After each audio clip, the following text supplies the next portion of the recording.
बिस्मिल्लाहिर्रहमानिर्रहीम। अस्सलाम वालेकुम। मैं हूं आपके साथ मोहम्मद मुदस्सिर। तो आज मैं आपके साथ हाजिर हूं लेटेस्ट और बेस्ट अपॉर्चुनिटी के हवाले से तमाम उन कैंडिडेट्स के लिए जो इंटरेस्टेड हैं बीएसएन नर्सिंग 4 ये प्रोग्राम के लिए। तो आपको बता दूं कि बलूचिस्तान गवर्नमेंट ने डिफरेंट 6 नर्सिंग कॉलेज के अंदर एडमिशन का आगाज किया है।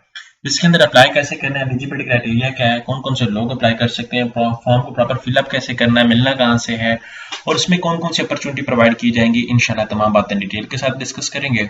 तो उससे पहले मैं अपने तमाम व्यूअर से रिक्वेस्ट करूंगा, प्लीज हमारे चैनल को सब्सक्राइब करें, लाइक करें, शेयर करें, कमेंट करें ताकि आपको आने वाली हर किस्म की latest information with the best of time मिलती रहे। अब बात यह है कि आपके बेनिफिट के लिए हमने होम अप्लाई की भी सर्विस शुरू की है। आप पाकिस्तानी इंटरनेशनल लेवल की किसी भी स्कॉलरशिप के लिए, किसी भी जॉब के लिए, किसी भी जगह एडमिशन के लिए अप्लाई करना चाहते हैं तो घर बैठे अप्लाई करवा सकते हैं। तो इसके लिए हमको आपको दे रहे हैं ऑनलाइन अप्लाई अपॉर्चुनिटी। तो आपने अगर किसी भी जॉब के लिए, किसी भी स्कॉलरशिप के लिए, किसी भी जगह इन्फॉर्मेशन के लिए या कोई भी चीज आपने पूछनी है तो घर बैठे आप हमारे व्हाट्सएप नंबर 03012027 इस नंबर पे कांटेक्ट करके तमाम इन्फॉर्मेशन को फ्रीली हासिल करके विद मिनिमम कॉस्ट के साथ आप अप्लाई करवा सकते हैं। तो अब बात करते हैं हम नर्सिंग कॉलेज के हवाले से। तो गवर्नमेंट ऑफ क्वेटा ने, यहाँ पे मैं आपको बता दूं, director general health services Quetta ने डिफरेंट कोर्सेज का आगाज किया जिसे नर्सिंग कोर्सेज कहा जाता है, जो कि डिफरेंट कॉलेजेस अवेलेबल हैं। कॉलेज ऑफ नर्सिंग बीएमसी अस्पताल कोयटा, उसके बाद शेख खलीफा बिन जैद कोयटा, उसके बाद कॉलेज पश्तीन, उसके बाद खजदार, उसके बाद लोरलाई और तरबत कॉलेज। इनके अंदर अपॉर्चुनिटी अवेलेबल है और 10 तारीख चौथे 10 जो है, मतलब आपको मैं बता दूं कि दरखास्त जमा कराने की आखिरी तारीख जो है वो 5/4/2000 मतलब 5 अप्रैल जो है वो लास्ट डेट है। उसके बाद टेस्ट की तारीख जो है वो 10 है, उसके बाद इंटरव्यू डेट है 13 है। इसी तरह यहाँ पे आपको मैं बता दूं कोटा के अंदर भी सेम सबकी डेट सेम है, तो आपने इस बात को मद्देनजर रखना है। अब आपको यहाँ पे बता दूं कि उम्र की जो है बात की जाती है 16 से 30 साल मैक्सिमम होनी चाहिए।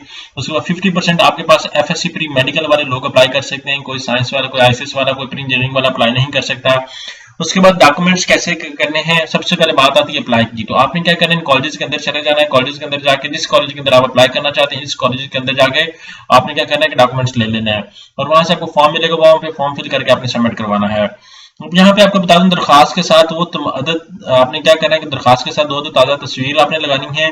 उसके बाद तस्दीकशुदा कापियां, मतलब आपने अपने डॉक्यूमेंट्स के टेस्ट करवा के लेके जाने हैं। मैट्रिक एफएससी आपका जो डिटेल मार्कशीट, लोकल और डोमिसाइल आपका चाहिए, शनाख्ती कार्ड या बेफाम आपका बनना हो। तमाम तलबात को स्कूल के हासिल में रहना होगा, मुफ्त जो कि मुफ्त होगा। दाखिला मिलने के बाद किसी तालबा ने हॉस्टल से बाहर रिहाइश के लिए दरखास्त से सिफारिश कराई तो उसका तालबा का जो दाखिला मसनूक किया जाएगा। मीन टू से दैट कि आपको हॉस्टल से बाहर अगर रहा जाता, आपको चाहते हैं कि हॉस्टल से बाहर रहें, उसके नर्सिंग स्कूल जो है उससे बाहर रहें, तो आपको ऐसा पॉसिबिलिटी नहीं होगी, आपको नर्सिंग कॉलेज के अंदर ही रहना पड़ेगा। उसके बाद यहाँ पे मैं आपको बता दूं लोकल डोमिसाइल आपके हवाले से डिस्कस किया जा रहा है। उसके बाद तरबियत माहवार वजीफा भी दिया जाएगा। उसके बाद यहाँ पे सारी अपॉर्चुनिटी अवेलेबल है। यहाँ पे डिफरेंट फॉर्म है जिसकी मैंने आपको बता दी, सारी डिटेल अवेलेबल है। खाना भी आपको दिया जाएगा आपको, उसके बाद हैश भी वहां पे दी जाएगी। उसके बाद आपको वजीफा भी दिया जाएगा जो स्टूडेंट सिलेक्टेड होंगे। तो जिन कैंडिडेट्स को अभी इंटरेस्टिंग इंफॉर्मेशन मिल रही है और वो एलिजिबल हैं टू अप्लाई करिए, तो मैं कहूंगा कि आप लोग अप्लाई करें। और जिनके मार्क्स 850 से बब है वो लोग अप्लाई करें, उस टेस्ट को पास करें, अपना जो है अच्छे तरीके से इसके अंदर एडमिशन लें। तो ये की बेस्ट अपॉर्चुनिटी है। यही अगर बाहर आप किसी नर्सिंग के लिए अप्लाई करते हैं तो यही आपको अच्छे खासे पैसे पे करने पड़ते हैं, 1.5 लाख पर सेमेस्टर। तो ये आपको अगर आपके इसके अंदर सिलेक्शन हो जाती है तो इट्स वेल एंड गुड। ये सिर्फ और सिर्फ कोयटा वाले लोग अप्लाई कर सकते हैं, बलूचिस्तान वाले लोग अप्लाई कर सकते हैं जो इन एरिया से रहते हैं। ठीक है, यहाँ पे आप डोमिसाइल की देख लें, क्योंकि पंजाब का डोमिसाइल और किसी सिटी का डोमिसाइल वाले अप्लाई नहीं कर सकते। लोकल डोमिसाइल सर्टिफिकेट वाले यहाँ पे बता दिया गया है। ठीक है, तो आप इस बात को मद्देनजर रखना। उम्मीदवार का बलूचिस्तान का लोकल डोमिसाइल बाशिंदा होना लाजमी है, दूसरे किसी इलाके का लोग अप्लाई नहीं कर सकते। Because most of the students मुझसे पूछ रहे थे सर आप हमें बताएं, तो इस हवाले से मैं आपसे डिस्कस करना चाह रहा हूँ, तो आपने इस बात को मद्देनजर रखना है। आई होप कि इन्फॉर्मेशन आपके लिए बहुत वैलिड है। अगर मजीद भी इन्फॉर्मेशन लेना चाहते हैं तो प्लीज हमारे चैनल को सब्सक्राइब करें, लाइक करें, शेयर करें, कमेंट करें। जज़ाकल्लाह, शुक्रिया।